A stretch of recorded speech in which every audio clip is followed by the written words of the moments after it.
Hello, fellas. Back in the saddle. Back home here.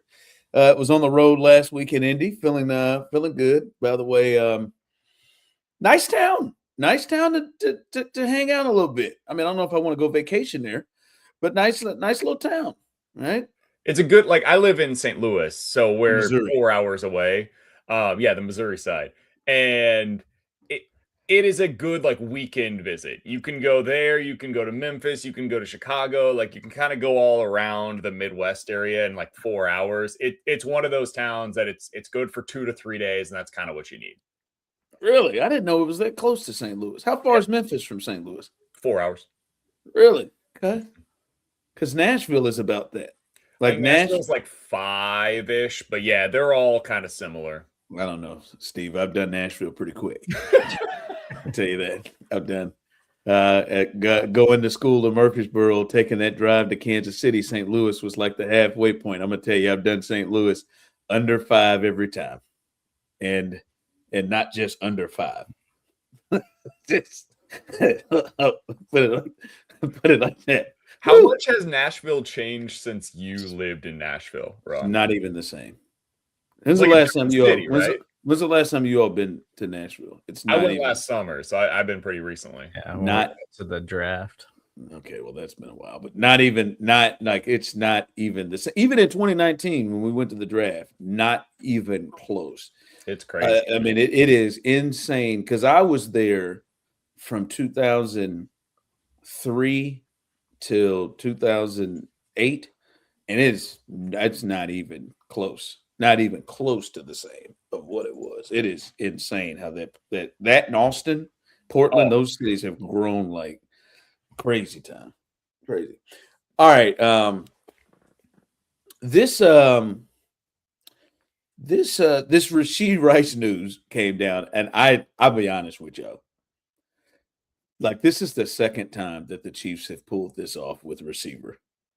I like that time. Speaking of the 2019 draft, Serda, we were going down there, and while we were going down there, the whole Tyreek Hill thing happened where somehow that tape was into the trash can at Sports Radio 610, and we were doing things, but all of it happened and came about draft night when we first got to Nashville for that draft.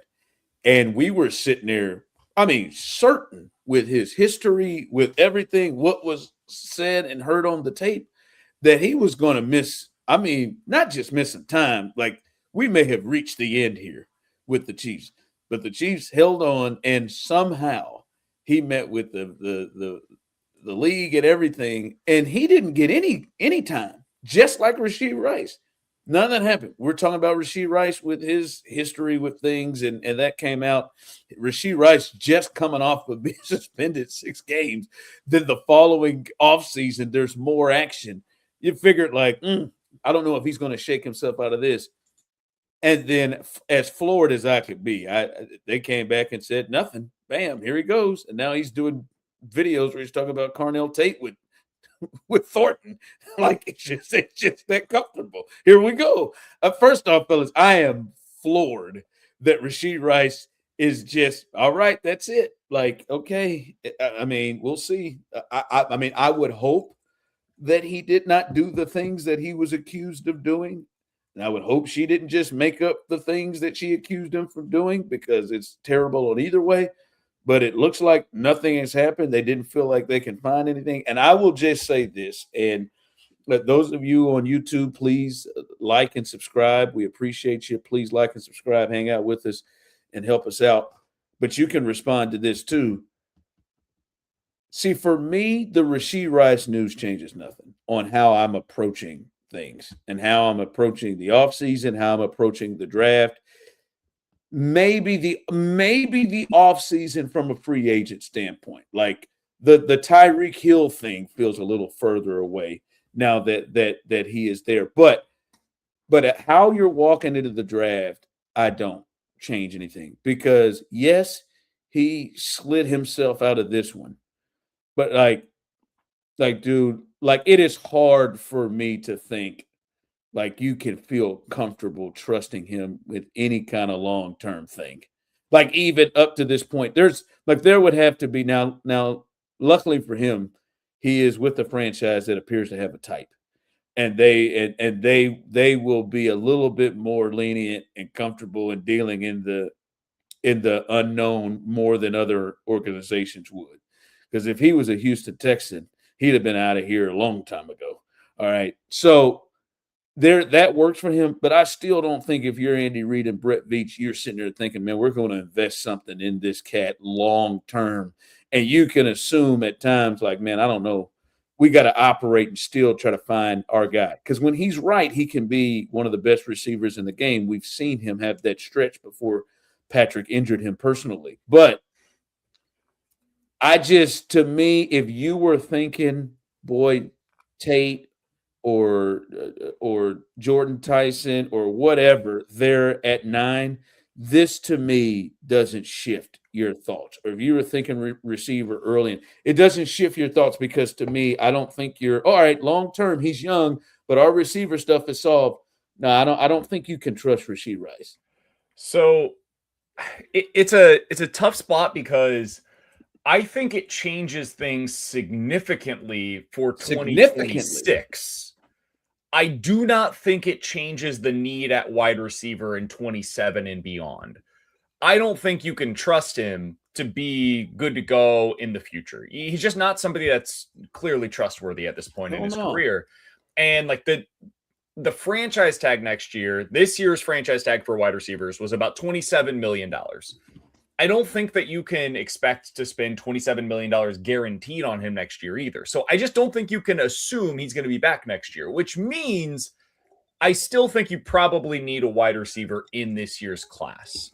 What does change for me is I felt as though they needed somebody that could be a legit go-to guy for this season from the draft as recently as this time last week. I no longer feel that way. Because I do think Rashee, like, if he's good to go, healthy, on the field, all the caveats that are necessary, that guy can be your go-to number 1 receiver in 2026. I feel good about that. On the field, I feel okay with it.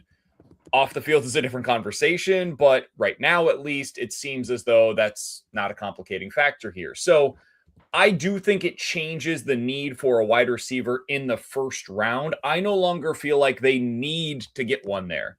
I think they just need to get one at some point, like before the 4th round, right? And then that's a very different situation that they're in. The other thing, Ron, my other big takeaway here, it changes the type of wide receiver that I would be targeting in this year's class. Like before, I thought Mekhi Lemon made a lot of sense at number 9, if that's the direction that they wanted to go. Never was in on that. I don't think you can get Mekhi Lemon and Rashee Rice on the field together enough to make it worth your while. So if Mekhi Lemon, and I think this is kind of consensus opinion on him, is a slot receiver, and Rashee Rice is a slot receiver, and Travis Kelce does his best work out of the slot, and Xavier Worthy does some of his best stuff out of the slot, that's just too many mouths to feed. You're not going to get enough return on that investment in 2026 to make it worth your while. I do think it really changes things with Mekhi Lemon. I don't think that Omar Cooper Jr. is somebody that makes sense for this team at this point. That's what I think changes more so than, the big picture conversation about, they could still use a wide receiver.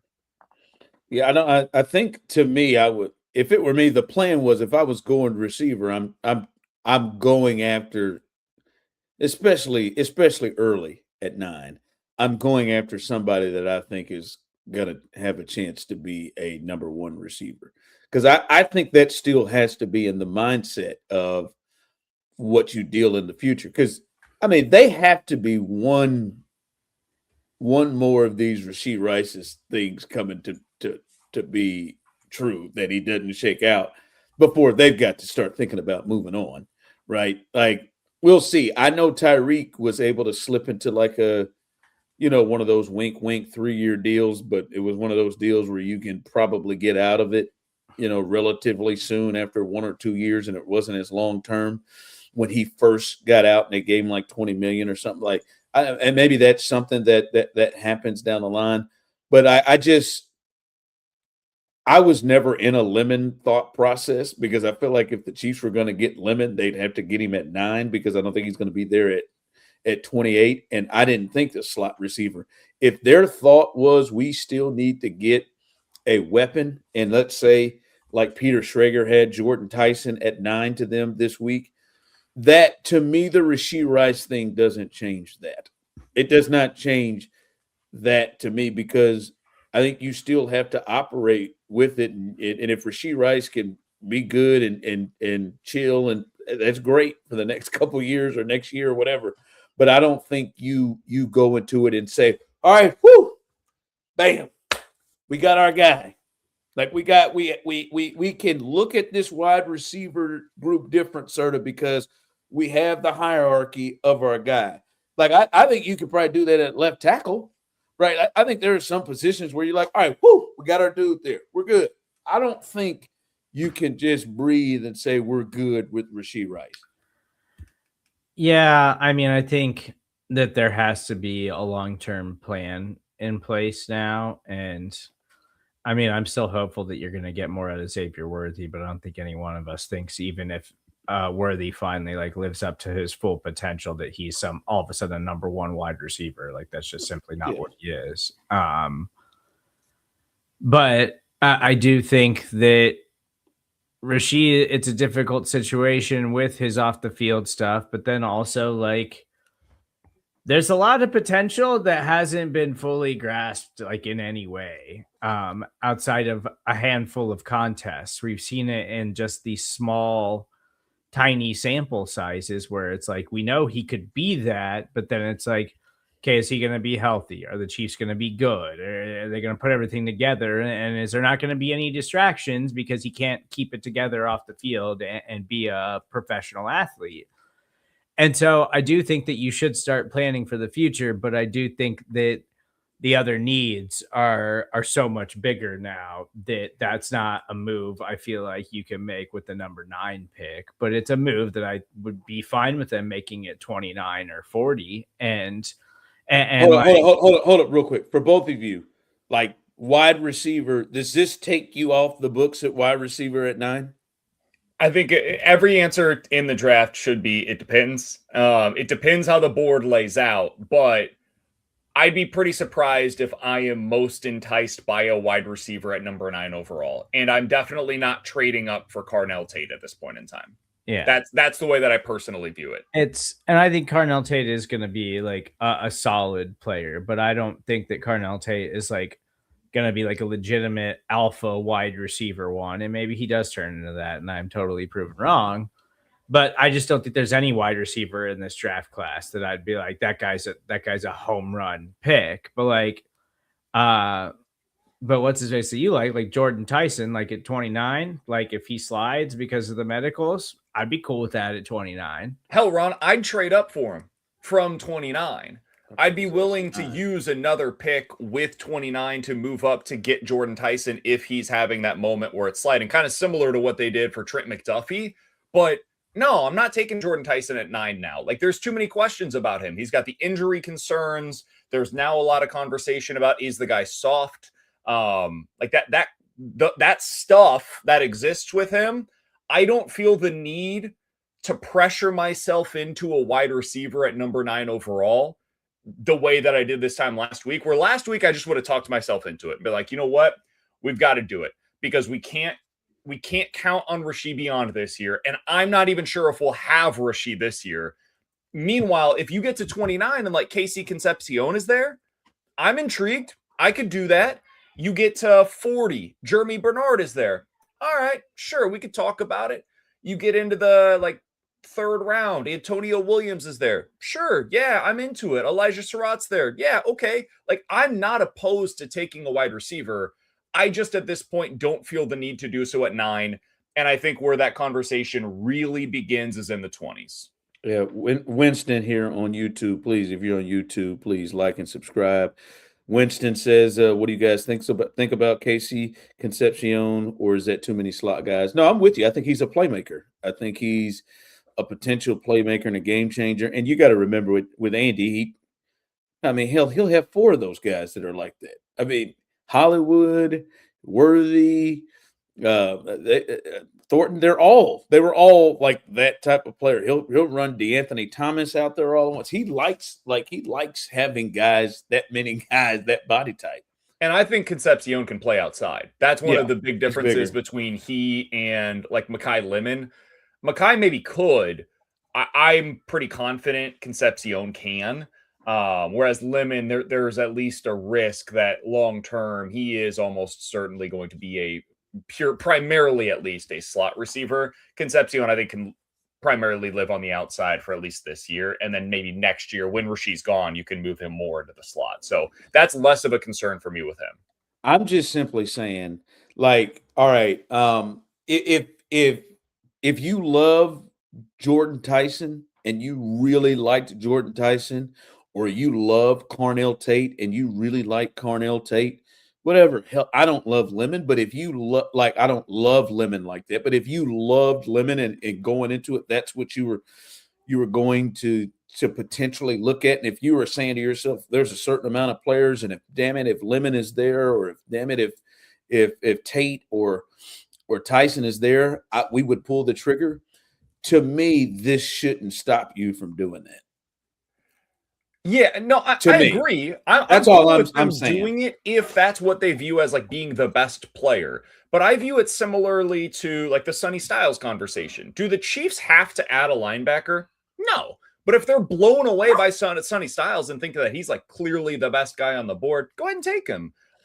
If Caleb Downs is, they think, a game changer at the safety position, go ahead and take him. I'm cool with that. I don't think they absolutely have to have a safety, though, in the first 2 rounds. But Caleb Downs might be the outlier where they just view him as being that good of a player. I think wide receiver is now in that bucket. I think prior to this time last week, wide receiver was in the same bucket for me as defensive end, where I felt like they needed a defensive end, a wide receiver, those 2 positions, with 2 of their first 3 selections. Like, you had to get 2 starters at those positions, or it's a failure of a draft.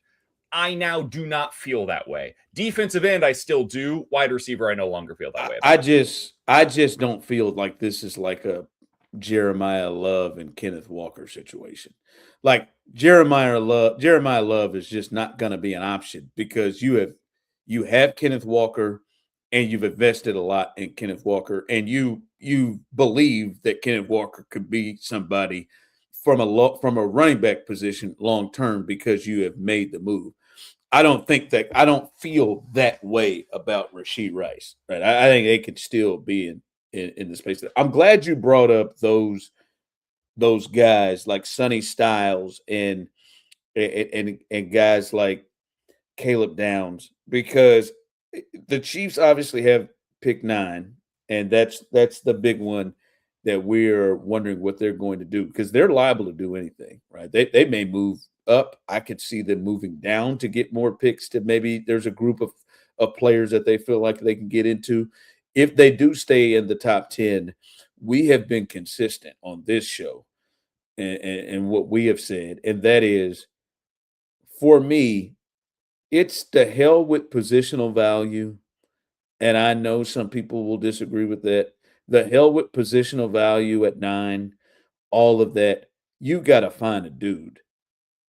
Like that's what it is. The Chiefs, the pressure of this is the Chiefs with Patrick Mahomes are not going to have years where they get to pick up here. They're not going to have those years. And the Chiefs are actually sitting in a draft in which there are a lot of players that feel like they're going to be extremely successful at the position that they're in when they get into the NFL. This is a really good top 10 draft. And especially for them, there's not quarterbacks, and they don't need a quarterback. So you have different things that you can go and get. And that's, to me, what the focus should be, is not positional value. Yes, when we look at it on paper, and I agree with you, that defensive end situation looks dire. We talked about it last week. That is my concern. I think at the end of the year, that was the number one thing that I thought they needed to fix, and they have not done so. But at 9, to me, when you look at this team, I think it has to be somebody you feel so good about that you're giving a second contract to. This has to be somebody you feel amazing about. This can't be Clyde Edwards-Helaire. And I know where I'm talking about in the draft, but you can't have a first round pick that isn't usable. This can't be FAU. This can't be that. This has to be somebody that is going to contribute to this team the next 5 to 8 years that you feel good about it. And I just don't think you need to overthink this. You can't walk in there thinking, boy, we've got George Karlaftis and that Cat Galati. Those are our starting defensive ends. Like that can't be. You can't just say, well, we got to go there. No, I was looking at Nate Tice and Charles McDonald of Yahoo, and they did their mocks. And what I enjoyed what they did is they did their mocks, and then they gave comps to the players. And I just want to run down some of these. I'm not saying it's the end-all, be-all, but these are players that have been connected in the range with the Chiefs. And when you look at this, and I look at the comps of what players they project them to kind of mirror or be like, I think it's just a little over the top when you start thinking about some of the players that people have really talked about the Chiefs getting, and then you look at their comps. So Sonny Styles, right?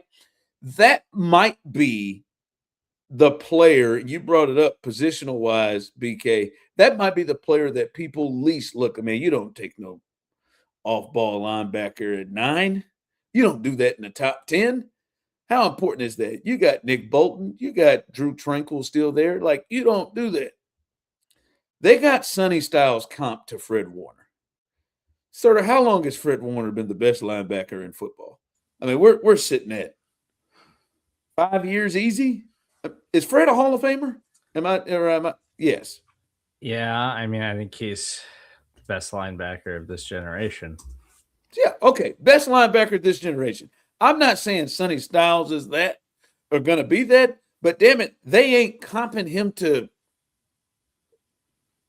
Azeez Alshire. They're not comping him to I do think Sonny Styles is going to be really good. Right, Fred Warner wasn't even a first-round pick. No, I mean, I'm just saying they're not comping him to just okay dudes. No, they're saying, no, this dude might be the best guy in the, like, comp to the best guy that's sort of said of a generation. Carnell Tate. This guy is being talked about as being the top receiver coming off the board. His comp, according to them, is Marvin Jones. All righty. I think most Chiefs fans would look at this and say, if it's between Sonny Styles and Carnell Tate, people would say Carnell Tate. I would think that is the space that people will go to. They have David Bailey, who I really covet. Nick Bonito. All right, come on down. I would love that all day. That probably is the number one player that I want. They're not going to get. What's the corner's name from LSU? What's his Mansour Delane? Yeah, Mansour Delane. They got him, Tre'Davious White. Okay. Caleb Downs, you just mentioned him. A lot of people believe him and Jeremiah Love, just for S and giggles, they count Jeremiah Love to Jahmyr Gibbs and Reggie Bush. But just those two guys, a lot of people believe may be the best players in the draft. They got Caleb Downs compared to Troy Polamalu, a first ballot Hall of Famer, and Bob Sanders, who probably would have been one if he could have stayed healthy. This guy he's got to be the shortest defensive player of the year award winner in the history of the NFL, right? He was single-handedly made that Colts defense good enough for them to win a championship. Reuben Bain, another one that we've talked about a lot, probably comped or probably pushed towards the Chiefs as much as anybody. They're comping him to Melvin Ingram or Brandon Graham. Solid players, but Troy Polamalu? And then finally, Jordan Tyson, who we've talked about, they're comping him to T. Higgins. Another quality player that a lot of people believe is a one if he wasn't on another team. I'm just looking at this, BK and Serda, and I'm just like, let's not overthink this thing, right? Like, they just need to find a great player. Don't go draft the equivalent of Marvin Jones or Melvin Ingram or Tre'Davious White because it's positional need and you feel like you need a corner. Like, We can figure it out if Troy Polamalu turns into Caleb Downs is Troy Polamalu. We can figure out the rest of this stuff. You have Patrick Mahomes, Andy Reid, and Steve Spagnuolo. Those three can help make up for some other stuff that you need. I just don't overthink it. Get a great player there. It's so funny because I go over to Todd McShay's player comparisons, and it's almost like the opposite conversation. They have Sonny Styles compared to Tremaine Edmonds. They have Caleb Downs compared to Earl Thomas. So, all right, everybody agrees that guy's really good. Earl Downs was pretty awesome. Good. Yes. Ruben Bain, Terrell Suggs, Carnell Tate, Devontae Adams, and for Mansour Delane, they have him compared in this one to Trent McDuffie, interestingly enough, which is a 1-for-1 with what the Chiefs just had. Yeah. I don't know, man. I just look at it, and we've been talking about this really for 6 weeks now. This is a draft without a whole lot of blue chip talents. There just aren't a whole lot of guys that would traditionally go in the top 10. Everybody is seemingly imperfect, whether it's positionally or with what they're bringing to the table. I think there are really 3 traditional top 10 picks in this year's class. It's Jeremiah Love, Arvell Reese, Fernando Mendoza. I think that's kind of it. And the reason being is because Jeremiah Love, that guy's awesome. He plays the running back position. I get that, but he's too good to not go up there. Arvell Reese, he's a special talent. And if you think he can be an edge rusher, you just got to take it. And Fernando is he's a good quarterback, so he's going to go in the top 10. Sonny Styles is an off-ball linebacker. That typically doesn't go top 10. Caleb Downs is a safety that doesn't have the size or speed that you typically see from guys that go that high. David Bailey doesn't play against the run. Ruben Bailey has baby arms. Francis Maui-Anoa is not even on the left side of his own offensive line in college, much less in the NFL, and some think he's a guard at the NFL level. The corners, one of them is a little shorter in length. The other guy hasn't played football in 18 months. Carnell Tate seemingly projects to be a number 2 wide receiver. Fano and then another interior offensive lineman both seem like they're going to project inside. Mekhi Lemon is a slot receiver. Jordan Tyson barely plays football because he's hurt all the time. I basically just mentioned the top 15 players in this year's class. And that is to say, there are a lot of questions about every single one of them. Much like when the Chiefs had the number 1 overall selection, when Eric Fisher was the number 1 pick, and there just wasn't an obvious guy to go number 1, the Chiefs now get a top 10 selection when there aren't 10 clear-cut top 10 picks. So whoever they take at number 9 is probably going to be an imperfect player for one reason or another. Either because positionally they don't make sense in the top 10 in a normal draft. This is not one. Or the player that they are at a position of need / a position of value, edge rusher, wide receiver, corner. It's not a traditional talent that goes in the top 10. So it's going to be whoever they take is going to come with warts. And you're going to have to squint to see this guy's a for sure top 10 selection. And that's where I wanted to get to this with you, Ron. Let's say they go edge rusher, right? Let's say they do end up going the direction of, we've got to get an edge. We think Ruben Bain is awesome, and we're saying, screw it, we're trading up to number 6 overall, or we're taking him at 9, or whatever it may be. Set aside the name for a second. Let's just say, theoretically speaking, they take an edge rusher with a number 9 overall pick. What do you think that would have to look like for it to be deemed a success? How good does that guy need to be in order for that number 9 overall pick at that position to pay off in your estimation? Listen, it's a position where production is important, right? There are some things where you can watch, but it's a position that when you look at the numbers, yes, when you watch the game, sometimes there's an impact. There's an impact of Chris Jones when you watch the game that doesn't always show up in the stat sheet. So there needs to be a little bit of that. But when you look at this particular team and how it is built and how Spags goes about business and what they have on the field and how offenses are going to attack their pass rush, that player should have a certain level of production. That player should be, I would say, as a rookie, understanding they're a rookie, even though they'd be top 10, they're a rookie. That player should be top half of the league when it comes to pressures. I just think, I'm not saying top 10 or something, but should be more closer to the top half of the league because to pressures, and they should be somewhere to me in the 6 to 10 sack range. And I would just say that because of this, and that's why I let it off with the type of team they're coming to. So, one, right off the bat, Chris Jones is going to demand attention and double teams, whether he lines up inside, whether he lines up outside. They are going to know where he is, and they're going to give him the attention that he deserves. So that means the likelihood of the rest of the line is going to be singled up. And on top of that, Spags is blitz heavy. And he's not just blitz heavy because he wants to send people. He's also blitz heavy because he wants to get one-on-ones. And we look at that. And to me, this player coming off the edge, if you're a high edge rusher drafted at 9 or moving up at 6 to get, like right now, to me, I will tell you, I have no question. I don't know about Reese as much. Reese is he's an off ball. He's kind of a Micah Parsons thing. We'll see what happens. I have no doubt that David Bailey, the kid from Texas Tech, if he were an edge rusher for the Kansas City Chiefs in 2026 and 2027, that if he got the one-on-ones that he would get due to blitzing and due to Chris Jones and how teams are, he's going to pressure and he's probably going to get productive sacks. I have no question about that. We'll see about Ruben Bain on things of that nature. We'll see with some of the other edge rushers, if it's Falk or if it's whoever they're looking at. But I think if you're drafting at 9, that is something that player should be able to get pressures and should be able to get sacks, because it is just going to be built for that player to go one-on-one.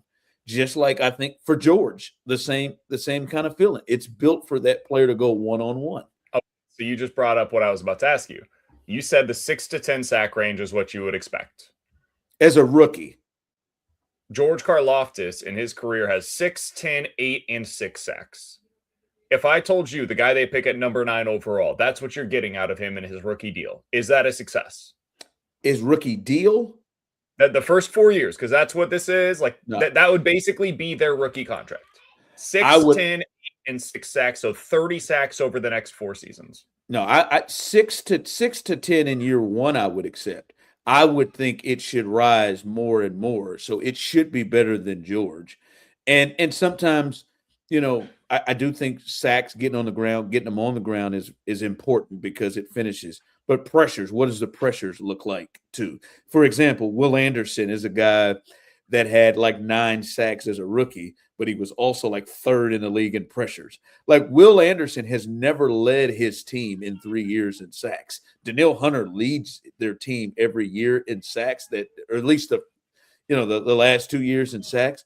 But Will is by far the better player right now and does more for this team. And he's been like 1 and 2 the last 2 years in pressures.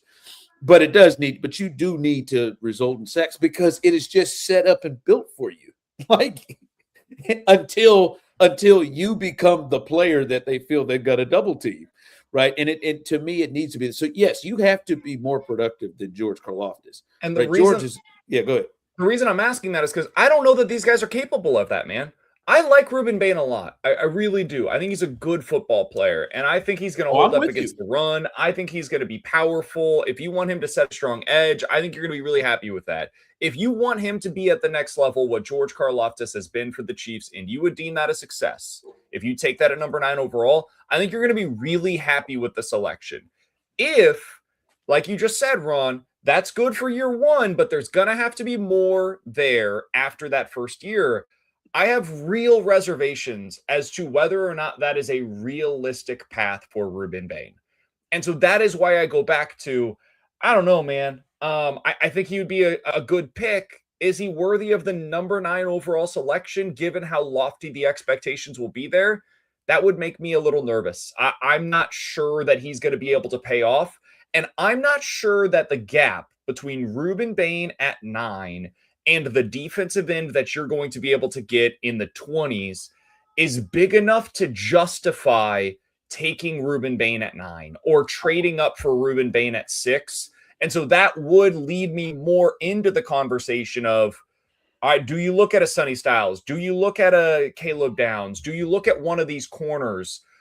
Because the gap may be bigger. It may be more significant between them and what you would get at their same position once you get to 29 or once you get to 40. I think that is something that Chiefs fans really need to consider, because I know everybody appears right now to be dead set. Like, I think it is overwhelming consensus, Ruben Bain or bust on draft night.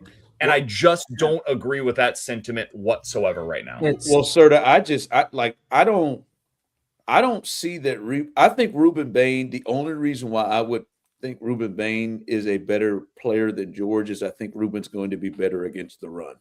Yeah. But I think they're going to be similar type pass rushers, unless Ruben just comes off and shows me something else. He's got more power. But I feel like they're going to they're in the range. Like, I don't think you're getting an explosive player that's going to be a Pro Bowler year in and year. I think he's going to be amazing against the run, setting the edge. But that's why, to me, I'm sitting there. If you're sitting there with Ruben Bain and Caleb Downs is sitting there, and Caleb Downs in Steve Spagnuolo's defense and what he has done with safeties from Tyrann Mathieu to Justin Reed to Brian Dawkins to what he's done over the years with safeties, like that. Like, I'm with you, man. I think whatever that is at 29 or 40, you could probably get a guy to do what George is on the other side.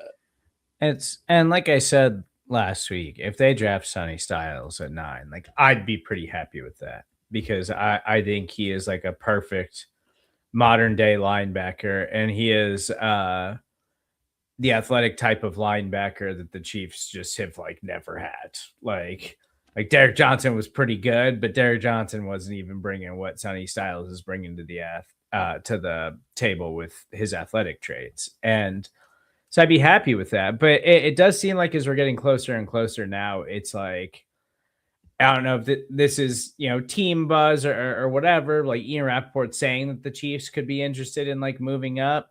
They did meet with David Bailey and they met with Ruben Bain this week. So it's like, if they're going to move up, I would have to imagine it's for David Bailey. But now people are acting like Ruben Bain all of a sudden after it was, oh no, T-Rex arms. Now people are acting like he's going to be a top 5 pick all of a sudden. And I think that just says a lot about where people are just struggling evaluating this draft class and trying to find the guys that they can like feel good about. Because usually there's like, 10 to 12 guys where you're like, there's usually like 5 guys. You're like, this guy's a game changer right away. And then another handful of guys in the top 10, you're like, this guy's a day one starting contributing player.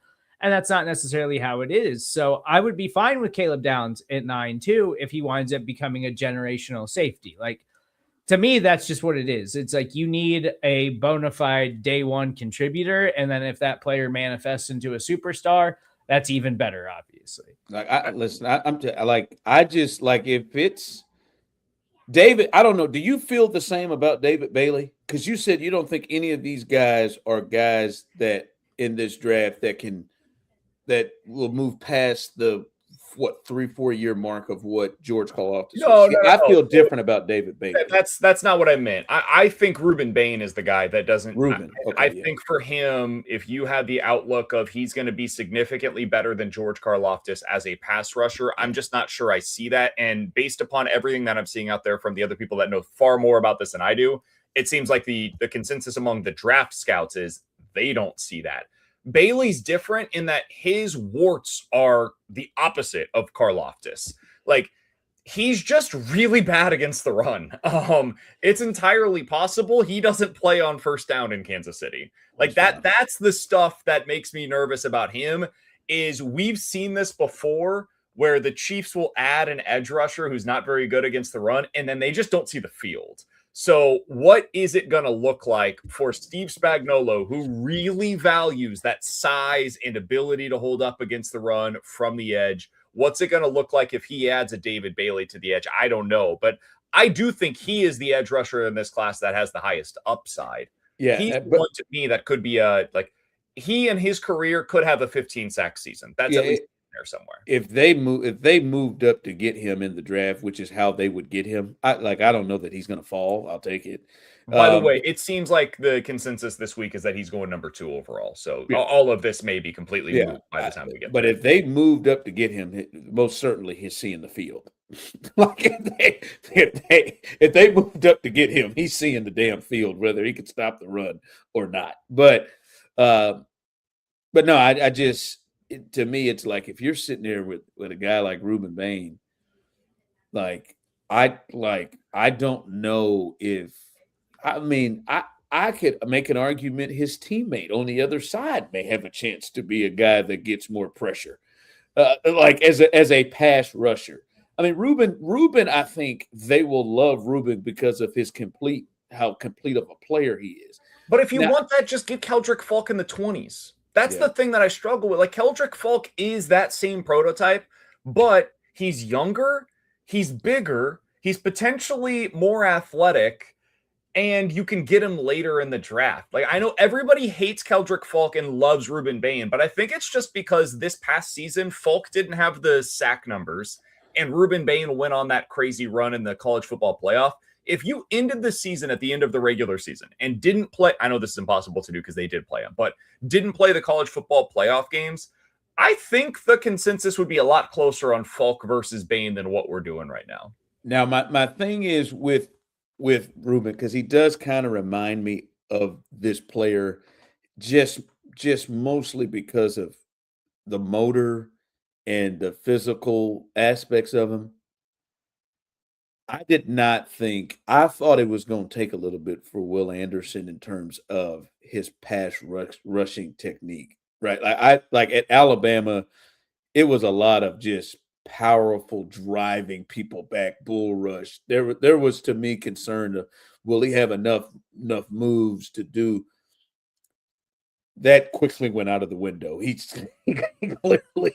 clearly was able to pick that up from year 1 to year 2, and I do wonder if there's something in there with Ruben Bain that it does get better, because you can't put on some of that tape when he played A&M in the playoff game and they played Ohio State in the playoff game, and they played Indiana. Like he was getting there in a hurry. I mean, and he was dominating some of those teams that are guys that are going to be in the draft line. So that's the one thing. But I do have a fear that there's not great there. I believe that he is going to be a good player that will be here for 8 years. I do believe that. Caleb Downs, to me, feels like that joker's got a shot. David Bailey, that feels like about year 2 or 3. When you look at Chris Jones on the team and the way they blitz and how Spags can create matchups, that feels like David Bailey would be a double-digit sack guy by year 2. I want to go through an exercise with you guys real quick, because I think based upon what you're saying right now, Bailey would probably be an answer to this question. But everybody seems to believe the Browns are doing everything they can to get out of the number 6 overall selection. They would love to trade back and acquire more picks, which makes sense given where they're at as a franchise. If you were to trade your 9th pick and then you add in the 74th overall selection, you basically match up 1 for 1 based upon the trade chart for the 6th overall pick. So you're trading the 74th pick to move up to 6. Who are the players that you would be willing to trade up for? Like, I'll go through some names real quick. I'm curious if you guys would do it. Obviously, you're not doing that for Jeremiah Love, given what the Chiefs did. Maybe the player himself, yeah, sure, I'll do that. But given what the circumstances are, no. Would you trade up for Sonny Styles? No. Serda, would you trade up for Sonny Styles if it's a 3rd-round pick that's the cost? No, probably not. No. Would you trade up for Caleb Downs? Maybe. Yeah. Maybe 3. Yeah. 3 spots, 3rd-round pick. Yeah. I'd probably trade up for Caleb Downs. Yeah. I think so. Probably. Because I just don't think that there's like that many like game-changing safeties, and I think he can be that. I think he may be the best player in the draft. I think best defensive player in the draft. Would you trade up for David Bailey? Yes. Yes. I think I would consider that one for sure. Ruben Bain. No. I think I'm waiting at 9 for Bain too. That's kind of where I'm at as well. Would you trade up for either of the corners? No. Would you trade up for Carnell Tate? No. So basically, it's just David Bailey, Caleb Downs, or you're sitting at 9. Yep. Yeah. And just because, like, those two players, like, you clearly can fit needs, because I think safety and edge rusher needs, and they both fit the coach and the scheme well. Maybe not that, like, from pass rushing perspective, they fit that. And Caleb Downs is so interesting to me, man. He's the one that I'm like, the closer we get to the draft, the more I'm thinking about the Steve Spagnuolo defense and when it's been at its best. He's always had a safety that's awesome whenever his defenses have performed at a really high level. Like, you think about what Justin Reed did for this defense. You think back to what Tyrann Mathieu was able to bring to the defense. It's such an important position for him specifically. I don't think it's the biggest need on this team, but if you think Caleb Downs is special and you think he is, like, his IQ is his best asset, and you could pair him IQ-wise with what you have in Steve Spagnuolo, it could be really special, man. And that's the kind of thing where if you're looking for a legit blue chip talent, he might be the guy that makes the most sense given where you're at as an organization, what he brings to the table, where he's likely to go, the fit, every aspect of it. Downs might be the best option for this team. Well, I just think he just seems, everything you read in here, he seems to kind of have all of these things. Like 6 foot, maybe he's not 6'4", 220 like Kyle Hamilton, but 6 foot, 206. He's, as you said, he's really, really smart, right? Like I think, Spags, this is not like the kid who's the kid from Washington State that Spags just, you could tell is just, he'd rather just get beat with Shamari Connor. Who's the Iowa State, right? No, Washington State, the safety. What's his name? Jaden Hicks. Yeah, Jaden Hicks. Yeah, he doesn't trust Jaden Hicks as far as he can even throw him. Jaden was disappointment in year 2, though, when he did get playing time. Yes, and a lot of it was just not knowing what he was supposed to be doing. Yeah, I don't think Downs. Jaden in year 2. Downs is versatile. He can play up, he can play down, and he makes plays. He just seems to make plays. And that might make you feel better about young corners being out there too. That's the other thing. Like, if you've got him on the back end, maybe it does make everybody else right more often, and it allows you to play a little bit more of the coverage that you want to on the back end. And that could also help you with the pass rush, because it gives them just that extra tick to be able to get home. No, yeah, I am. Like, I don't. We'll see. I'm not going to be pissed off. I won't be pissed off if Ruben Bain was there, because I do trust Spags in this group. But the Caleb Downs thing, like, don't overthink it. Like, just don't do that's a chance to be a special player. All right, before we get out of here, again, if you're on YouTube and Twitch or YouTube, please like and subscribe. We really would be able to use it if you could like and subscribe for us right there on Foolish Club Media.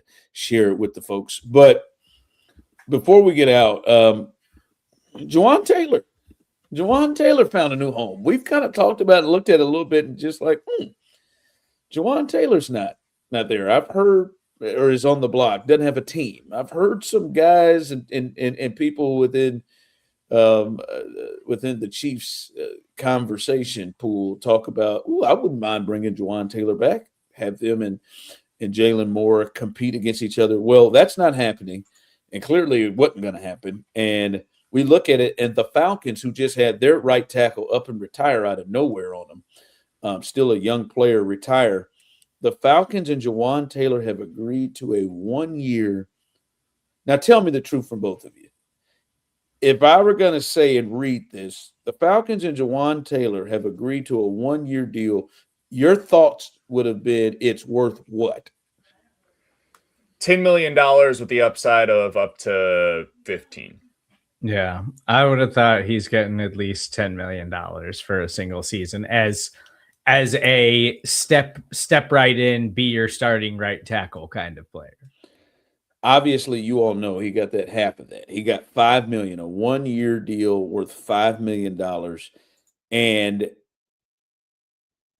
the thought is, does this make you, when you look how cheap the deal is, make you think, damn, maybe the Chiefs should have looked at bringing that back and having him and Moore maybe fight it out, and then that one guy is the swing tackle, the other tackle. Any regret on not going ahead and taking advantage of getting a starting right tackle for $5 million? I would have liked to have had him for $5 million. I think he's flat out better than what you have as your starting right tackle this year. Like if he had come back to the Chiefs and said, "Hey, write a first refusal, sign for $5 million on the dotted line," I'd cut Jawaan Taylor for saving $8 million and sign him for $5 million today. Hold on. So if there was a legit fair competition and not like the money situation, this guy like Jawaan Taylor was making $20 million last year, so there was like they're going to give him every opportunity to start.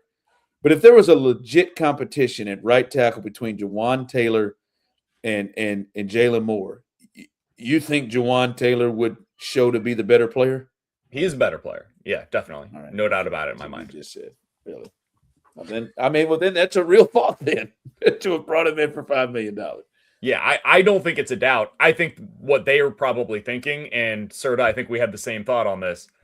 I think they were like, hey, that need's about to explode. It's a ticking time bomb, and we can't bring him back because we don't know how long he'll be healthy. And we need to have a different kind of plan at that position because we've been doing this for too long, and we can't go into another season with uncertainty at that position. And Jalen Moore, although I do not think he is as good of a football player as Jawaan Taylor when healthy, I think Jalen Moore does bring a little bit more of the certainty of just being available for the Chiefs, and that's something that does have some value. So I understand why they went about it this way. But yeah, if you're just telling me who's the better football player, I think it's Jawaan Taylor. Yeah, Jawaan Taylor got a lot of hate, and I think he was always a much better player than people ever acknowledged. But the Chiefs have been pretty good at identifying this type of stuff. Like they were managing that knee issue all season last year. They kind of remembered they had this with L'Jarius Sneed, where they were managing a knee issue with him for like 2 years, basically. And they traded him at his peak value, and it just did not work in any way in Tennessee because he wasn't healthy the entire time. They've been good at identifying this stuff and getting out of it because bad guards get $10 million a year now. Like $5 million is absolutely nothing. And I think it was because Atlanta just had an offensive lineman retire or something. Yeah, so, just out of nowhere, he retired really young. So they were just like, oh no, we need another tackle.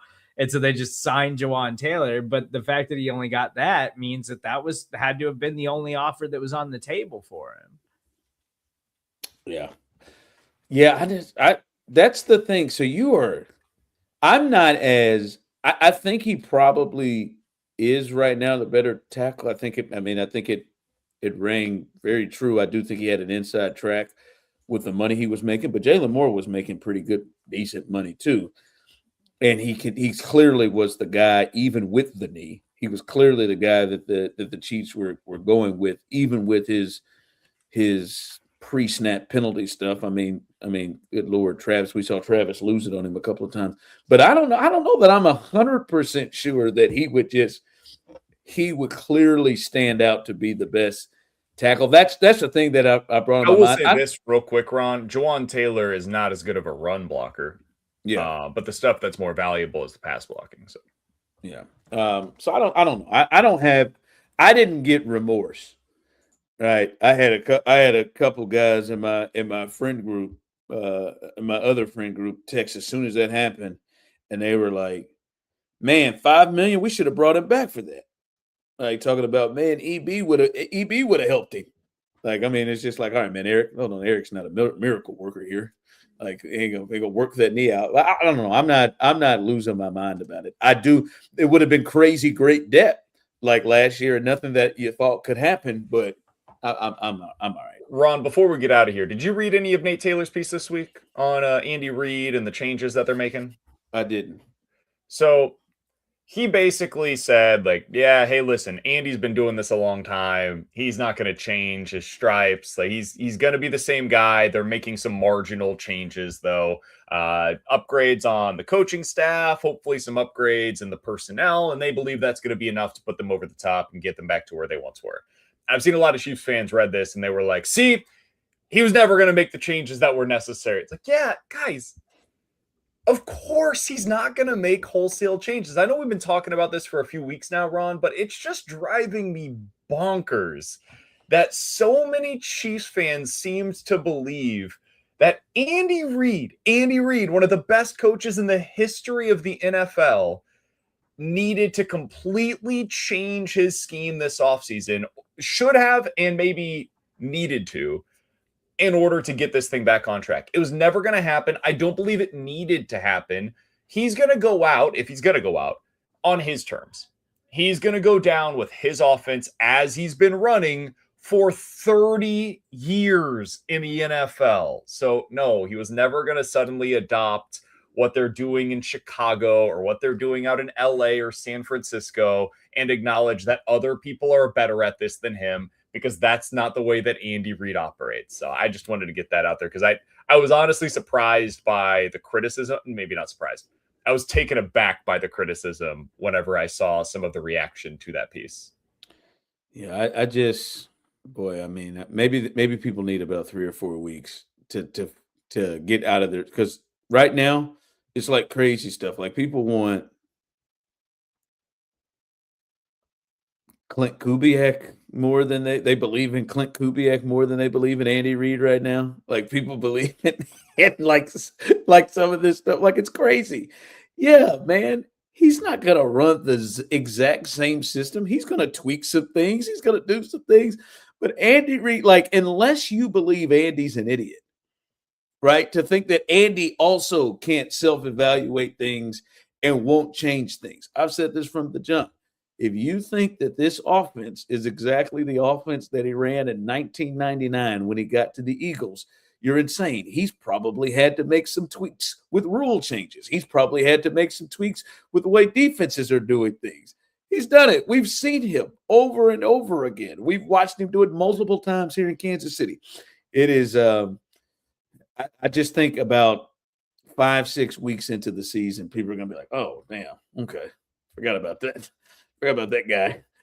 Forgot that guy kind of knows what he's doing. I mean, we went from it's been a year.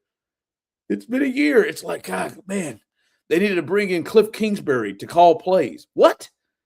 That's just insane. How insane that sounds. Just say that out loud, people. Cliff, we need Cliff to come in and call plays. Mike McDaniel, man, we need you to get in here. That's what we need. Like, what? Yeah, I'll be shocked and surprised if Andy Reid has forgotten and this game has passed him by this quick. I don't think so. I think they'll be fine. We are